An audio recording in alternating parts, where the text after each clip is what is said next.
Hello, my friends. Welcome back. In the previous videos, we talked about how we can implement a module in RTL that calculates the third power, like the power 3 of a given input. In the first example, as you can see here, and if you forgot it already, you can go back to the previous videos. We talked about a software equal implementation in hardware, right? So this is the equivalent of how people usually code in software, but we did it here in RTL, right?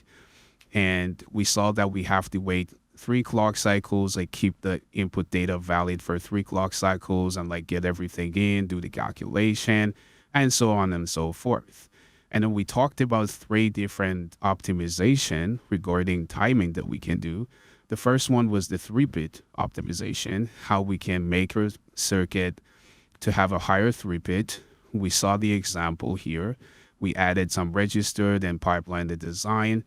And in today's video, I want to talk about the other 2 factors. Well, in today's video, specifically 1 factor, which is the latency. And in the next video, I will be talking about how we can optimize for timing. Okay, so let's get started. I'm just going to copy this code so that we don't waste our times. So let's copy that, and we can just go here, put it down here because I don't really want to make a lot of changes. It's a very simple example, right? Anyway, so now we want to optimize for latency.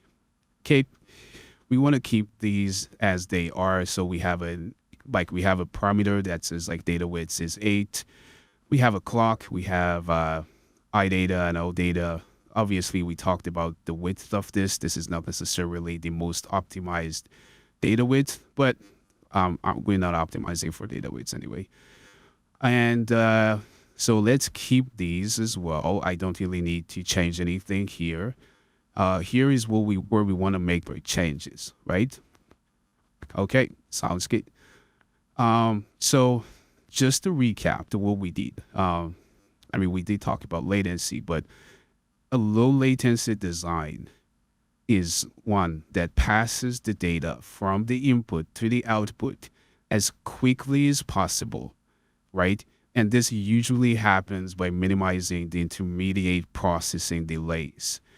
Oftentimes, low latency design will require some sort of removal of the pipelines, as we will see in this example here, and kind of, some logical shortcuts, quote unquote, that may reduce the 3-bit or the max clock speed in the design. We will see like examples of this in today's video.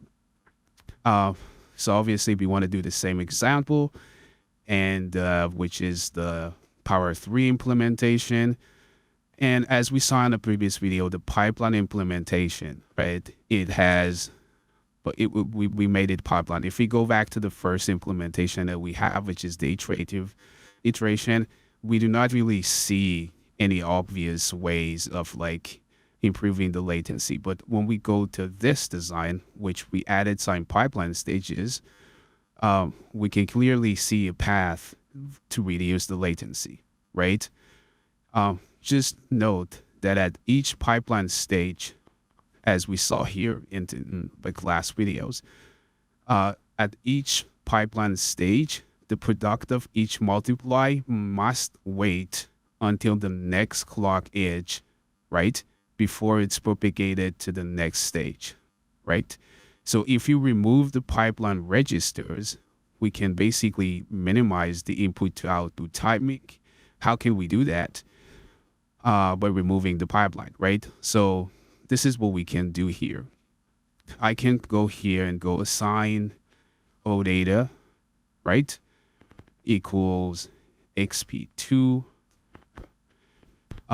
times X2. Okay.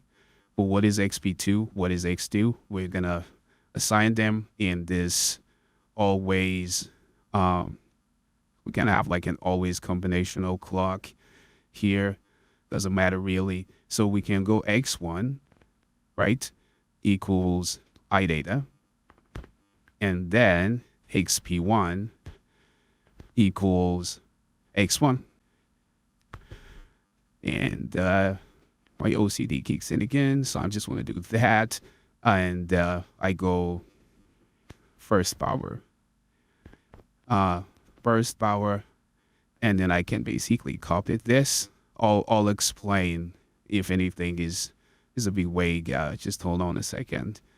So this would be second power. It's just a look at label. Doesn't really matter. And then here I go X2.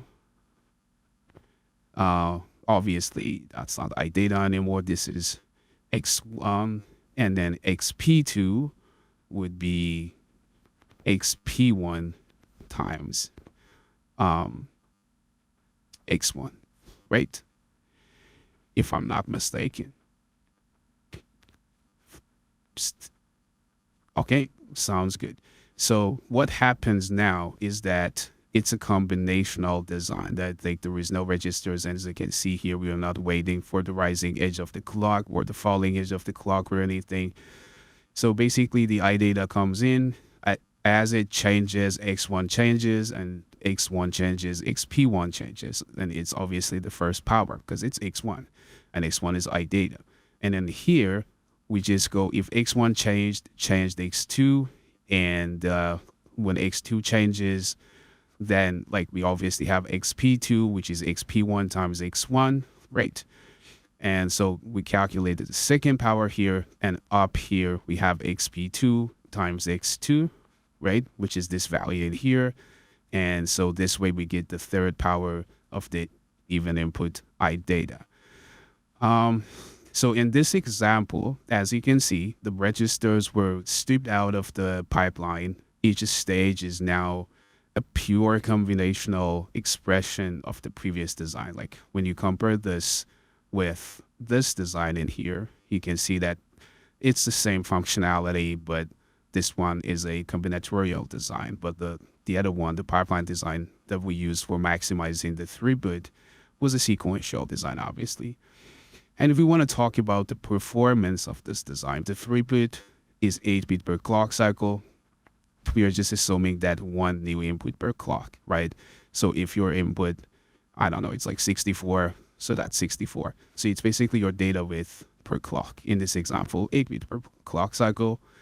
And the latency here, though, is different. It's shorter. It's between 1 and 2 multiplier delays, which is 0 clock cycle, right?